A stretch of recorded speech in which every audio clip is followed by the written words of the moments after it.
Okay, Drew. So let's talk about these unwanted side effects of going vegan and vegetarians. Sure, of course. So I see this a lot in my practice. People come to me, they've been on a vegan and vegetarian diet for a certain amount of time, and I notice some themes emerge. And one of the big ones is it's known as the honeymoon phase, which means for a certain amount of time, you're going to feel a lot better when you go to a vegan and vegetarian diet. You cut out all the crap, the processed foods, maybe the meat and proteins aren't weighing you down as much, so you feel lighter and better for a certain amount of time.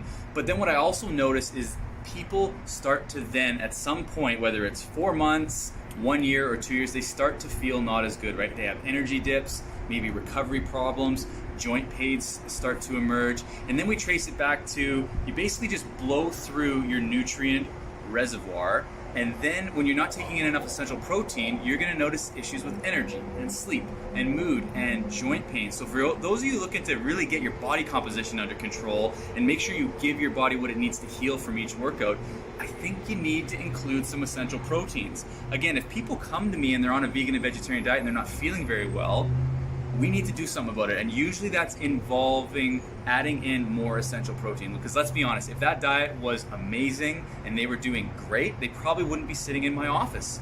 They'd be feeling fine and they wouldn't need my help. But when they come to me and they've been doing it for a while and they don't feel great, I urge them and we go through it and we start adding some essential protein back into the mix. And what do you think about? Because of course the vegan and vegetarian diets are is more carb, right? So what do you think about that impact on the body when it comes to the digestive system, and also about the insulin, and then the people with diabetes and PCOS and IBS? What do you think about that?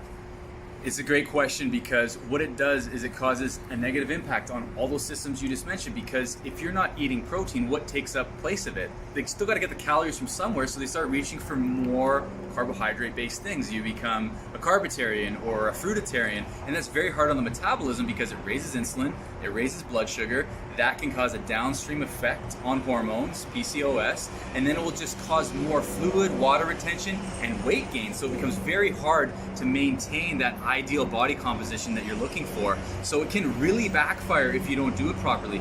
Can it be done properly? Of course it can. But I see